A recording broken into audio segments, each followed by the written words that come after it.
네, 고 이중사의 성추행 피해 당일 차량 블랙박스 영상이 공개됐습니다. 또 공군 경찰 지휘부가 허위 보고한 정황이 담겨 있던 문서도 나왔습니다. 부실 수사의 문제, 은폐 의혹 이런 것들이 커지고 있는데 김영남 군 인권센터 사무국장과 좀 얘기를 나눠보도록 하겠습니다. 어서 오십시오. 예, 안녕하십니까. 3월 2일 날 그 문제의 성추행이 있었고 3월 3일 날 신고했고 3월 17일로 가서야 겨우 조사를 받았고 가해자가 이렇게 된 건데, 그러니까 3월 2일 날 그 차량의 영상이 이제 공개된 거죠. 잠깐 보고 한번 얘기를 나누죠.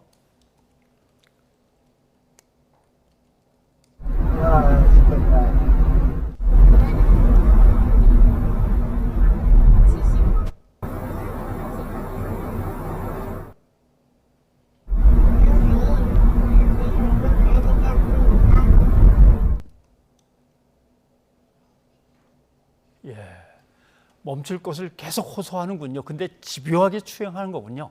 예, 맞습니다. 사실은 뭐 영상을 보시는 모든 분들께서 되게 참담한 마음이실 것 같은데요. 예, 영상만 보더라도 심각한 수준의 강제추행이 장시간 여러 차례에 걸쳐서 피해자의 제지에도 불구하고 계속 이루어지고 있다는 점을 좀 확인을 할 수가 예. 있습니다. 이 피해자가 어떤 위치와 상황에 놓여 있는지 잘 아는 가해자가 이걸 이용했던 거죠. 아주 악질적인 범죄 행태라고 좀 볼 수 있을 것 같습니다. 예.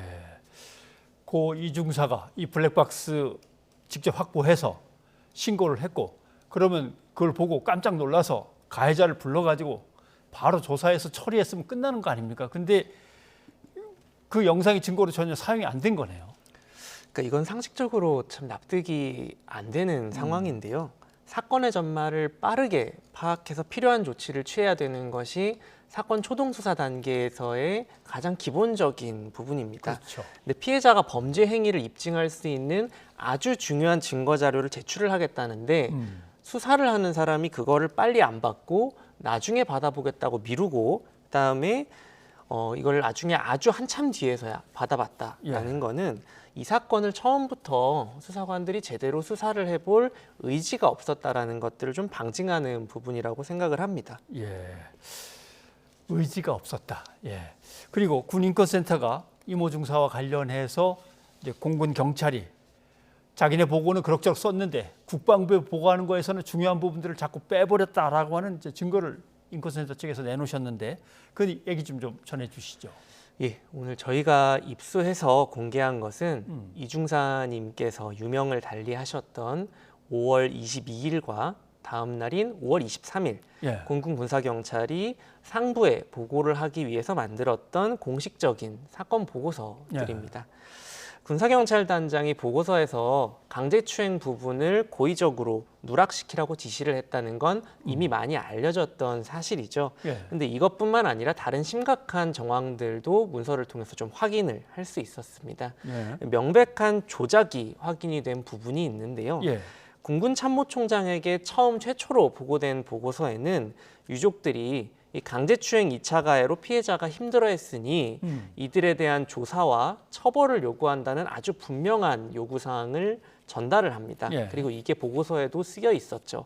근데 그 다음에 작성이 된 국방부로 올라간 사건 보고서에는 이 부분이 다 빠지게 됩니다. 그러니까 유족들이 사망 원인을 제대로 알지 못하고 있고 별다른 요구사항도 없었다는 식으로 조작되고 완전히 둔갑이 돼버린 것이죠. 그리고 원래 중앙수사대는 이런 요구에 따라서 2차 가해 가담자들을 조사하겠다는 계획도 이 보고서에 넣어놨었는데 국방부에 올라간 보고서에선 이것도 삭제가 됩니다. 그러니까 실제로 사건이 공론화되기 전까지 2차 가해 여부에 대해서는 아예 조사나 수사가 아무것도 이루어지지 않았었죠, 실제로. 그러니까 문서 조작뿐만 아니라 이 군사경찰단장이 실제 수사까지 방해를 한 정황이 문건을 통해서 명백하게 좀 확인이 되고 있는데, 누군가 이 공군 내에서 이중사 사건을 수사해온 과정을 국방부 몰래 덮어버리려고 했었다는 것이고, 이 혐의가 뚜렷한 군사경찰단장은 즉시 구속을 해서 이 배후를 밝혀내야 되는 상황이라고 보고 있습니다. 보고서가 올라왔는데 슬쩍 뺀 것도 있고 보고서에 추가로 억지로 또 집어넣었는데 다시 빼버린 것도 있고 막 그런 거군요. 자, 국방부 검찰단하고 조사본부가 사건 수사가 내일이면 이제 한 달입니다. 뭐 조사단에서는 우리는 잠깐 열심히 할 만큼 성실하게 조사를 했다라고 이제 해명을 하긴 하는데 평가하시기에는 어떻습니까? 사실 뭐 많은 국민들께서 비슷하게 생각하시겠지만 제대로 수사가 이루어지고 있는가에 대한 의문을 많이 제기하실 것 같습니다.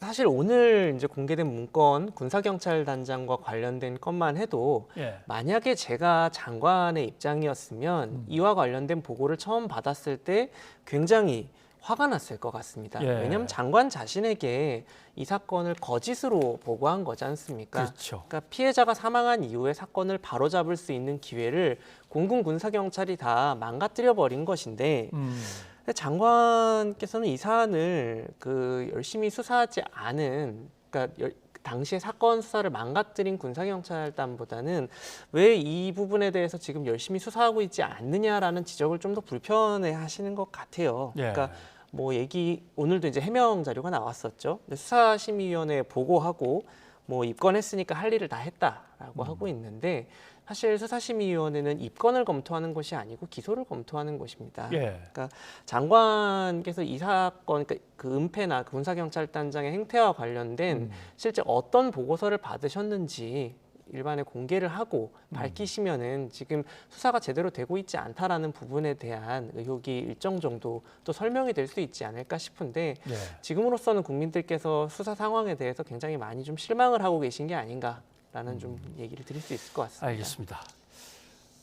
제가 이 사건 이제 기록을 보면서 지난 2014년에 국방부 지시로 했던 군에서의 자살과 관련된 의식 조사를 한번 다시 꺼내봤어요. 그랬더니 역시 자살을 생각해 본 사람 중에 뭐 여성이 2배 가량 많고 군별로 보니까 공군이 제일 많더군요. 공군, 해병, 육군, 해군 순으로 나가더군요. 그리고 제일 아픈 부분이 주변에서 조금만 자기가 지지받고 있다는 어떤 느낌만 좀 받아도 자살에 대한 생각을 접을 수 있었다, 이런 기록들이 있던데 그런 걸 어떻게든 얻어내지 못하고 안타까운 죽음을 맞이하게 돼서 참 마음이 무겁습니다. 아무튼 진상규명만은 좀 확실히 좀 빨리 됐으면 좋겠습니다. 네, 김선영 여기까지 듣겠습니다. 고맙습니다.